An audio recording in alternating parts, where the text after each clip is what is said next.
En Sudamérica existen muchos animales que los puede caracterizar, desde el jaguar, las llamas, los osos hormigueros y demás exponentes. Un lugar muy diverso en la morfología de sus especímenes. Algunos comparten similitudes con los que se denominan del viejo mundo, pero al mismo tiempo su evolución ha sido tan diferente que cuentan con una apariencia y habilidades completamente diferentes. Pero tal vez el espécimen que los engloba, sobre todo los países que son atravesados por los Andes, es el ave voladora más grande del mundo. Ese es el cóndor andino.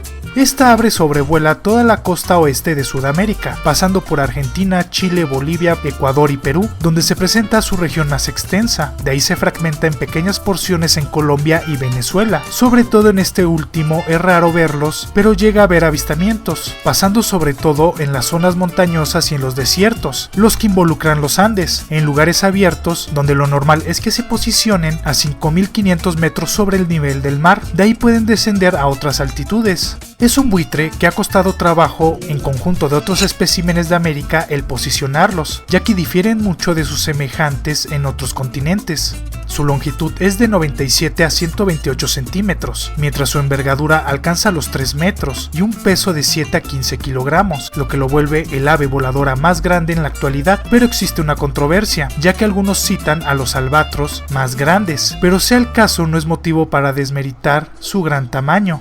Su cuerpo está cubierto por plumas oscuras de tonalidad negra con las puntas de las alas más claras o grises, donde su cuello en el comienzo de la región humeral difiere un poco, ya que cuentan con plumas juveniles alrededor de color blanco, creando un límite con sus plumas en el cuerpo y la cabeza, ya que su región craneal carece de plumas, con una piel rojiza o marrón oscuro. Esto se da por sus hábitos alimenticios. Lo mismo ocurre con muchos buitres de ambas divisiones geográficas. Cuando extienden sus alas es común ver las plumas de estas extremidades que sobresalen, creando un perfil con curvas, a diferencia de otras aves que este se forma recto. Esto denota lo grande que llegan a ser sus plumas. Sus picos son curvos y muy anchos, ya que de ello le permite comer, con sus patas menos fuertes, que se ven reflejado en sus pies, ya que tienen garras con punta roma, ya que solo las utilizan para moverse en el suelo, con 4 dígitos en cada pata, uno en dirección opuesta, mientras que su dígito de en medio es más largo y grande. Esto les ayuda a moverse con más soltura mientras caminan o brincan. Su dimorfismo sexual es muy sencillo. Es el único buitre de esta familia que tiene uno muy marcado. Aparte con que los machos son más grandes, en sus cabezas cuentan con una cresta de piel llamada carúncula, mientras que las hembras no cuentan con ellas. Son animales que interactúan entre sí y por lo normal con su pareja, siendo aves diurnas que pasan el mayor tiempo volando. Para ahorrar energía, se ayudan de corrientes de aire para dejarse suspender mientras vuelan por mucho tiempo. Cuando están en tierra pueden estar comiendo o descansando. Cuando sucede esto último, se posicionan en barrancos y riscos. Se puede ver que marcan una jerarquía. Esto hace que los adultos capaces de marcarla con intimidaciones, pero son raras las peleas y empujones. Se quedan en lugares donde la posición del sol es óptima y están protegidos por los vientos y la lluvia. Para regular su temperatura se valen de la urohidrosis, es decir, cuando defecan, las excreciones caen en las patas y por medio de la evaporación de líquidos permite la disminución de temperatura, ya que en sus patas se concentra mucha sangre, comportamiento que solo se ha visto en ellos y se puede deber a las altas temperaturas de la zona. Mientras vuelan pueden hacer recorridos de 3.200 kilómetros de distancia y por lo general vuelan a altitudes altas. Esto porque las corrientes de aire fuertes que le permiten suspenderse sin necesidad de mover sus alas son más extensas mientras más alto estén del suelo, pero no son animales migratorios, pasando el mayor tiempo en el mismo territorio durante toda su vida. Estos especímenes se rigen principalmente por la vista. De hecho, se dice que la exteriorización de su estado de ánimo se rige por un cambio en la tonalidad de su piel de la cabeza. Ya que no cuentan con plumas, es fácil de verlo. Además, toman diferentes posturas para indicar eventos. El otro sentido que más utilizan es el oído, ya que cuando comen se les ve muy alerta y cualquier sonido hará que tomen una postura de defensa o huida. Si bien su olfato no es tan desarrollado, en comparación a otros especímenes, les permite percibir olores a distancias cortas. Por lo general son animales silenciosos y rara vez emiten sonidos.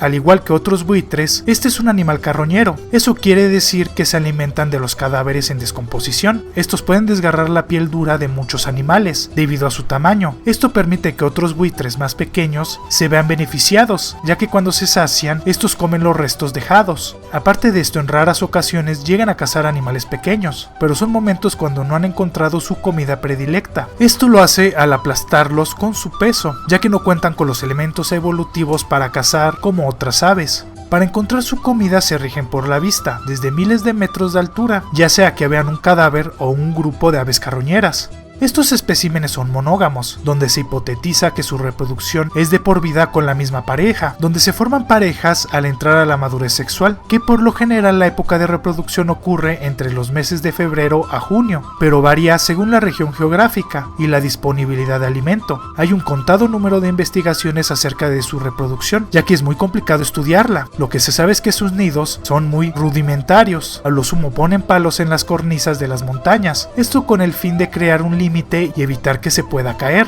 La hembra deposita un solo huevo, de color blanco, pesa 250 gramos y es incubado por 54 a 58 días, donde ambos padres se encargan de hacerlo turnándose para que uno de los dos vaya a comer. Al salir del cascarón, ambos progenitores la cuidan, llevándoles de comer constantemente durante el primer mes. Ya después siempre estarán acompañados por uno de los dos, donde los machos son los que mayor cuidados proporcionan. Mientras más grande sea de edad, lo dejan solo y comenzar a explorar su entorno, aprendiendo a volar entre los 6 a 7 meses, donde ya son capaces de viajar para buscar su alimento, aprendiendo de sus padres, permaneciendo con ellos por 2 años en promedio, o hasta que la reproducción vuelva a ocurrir. En ese momento se desplazan, entrando a la madurez sexual entre los 6 a 11 años, para ambos sexos. Su promedio de vida en estado silvestre es de 50 años, son aves muy longevas y se debe a su metabolismo lento. De adultos no presentan depredadores, pero los polluelos pueden ser víctimas de aves rapaces o zorros que se aventuran a los nidos, mientras que en cautiverio llegan a un promedio de vida de 75 años, siendo un animal que requiere mucho espacio, pero que se le ha dado en muchos zoológicos alrededor del mundo, criándose con complicaciones, lo mismo que ocurre en estado silvestre.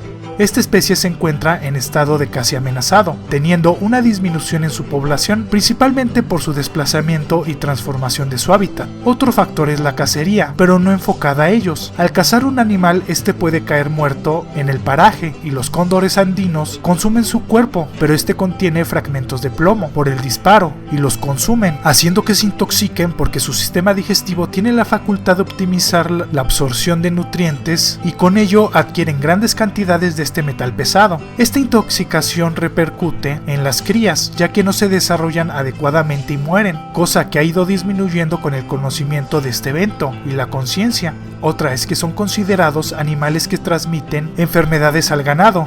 Esto es cierto, ya que al desplazar a la fauna y al introducir a estos animales, se ven en el escenario de consumir a los cadáveres del ganado, donde es común que mueran por enfermedades de estas y las transmitan a otros lugares por sus heces, por lo que los granjeros al verlos los espantan o les disparan. Para su protección, la crianza en cautiverio es una necesidad. Además, si se llega a cazar un animal, uno debe de encontrarlo y llevárselo. Lo mismo ocurre con los animales de granja. Estos, al morir por una enfermedad infecciosa, es necesario que se creme su cadáver, teniendo un manejo de bioseguridad para prevenir y controlar las enfermedades, y estos no las lleven a otros lados creando brotes, haciendo que no se les vea con el estigma que tienen actualmente. Su rol en el ecosistema es la de limpiar los lugares de cadáveres, así concluyendo con el ciclo de vida, y que si no fuera por ellos, los cadáveres en descomposición corresponderían un peligro para las demás especies, incluyendo al ser humano. Al ser el ave voladora más grande del mundo, es un atractivo muy importante para el turismo en los países en donde habitan, y en los zoológicos son un espectáculo el solo verlos desplegar sus alas. Un animal que es tan emblemático en Sudamérica que muchos países latinos los tienen en sus escudos, que sin ellos sería un peligro ya que las enfermedades abundarían. El ave voladora más grande del mundo, eso es el cóndor andino. Espero el video haya sido de su agrado. Si fue así, dale me gusta. Si conoces a alguien que le pueda gustar, compártelo en tus redes sociales. Y no olvides suscribirte si te gustan los animales. Si te surgió alguna duda, tienes alguna sugerencia o simplemente quieres comentar algo, no dejes de hacerlo en la caja de comentarios. Además, si eres muy fan de este canal, activa la campanita de notificaciones para ser de los primeros en ver los videos. Les dejo mis redes sociales para que me puedan seguir en ellas. En Facebook subo algunos videos y cosas interesantes por ese medio. medio. En Instagram publico fotos de cosas interesantes y en Twitter podrás ver un resumen de toda mi actividad, las cuales podrás encontrar en la descripción de este video. También cuento con una página de Patreon donde la gente puede patrocinar este proyecto y crezca mucho más rápido. Podrás ver la recompensa que más se te acomode o te guste, que también se encuentra en la descripción. Para todas las personas que no entienden el español, les recuerdo que podrán disfrutar de todos los videos subtitulados en inglés, alemán, francés, italiano, coreano, japonés, portugués, ruso e hindi. No dejes de pasar por mi canal City Gamer, donde subo gameplays, personajes de cómics y técnicamente cualquier idea que se me ocurra para hacerle un video. Muchas gracias por ver este video, nos estamos viendo, ¡hasta luego!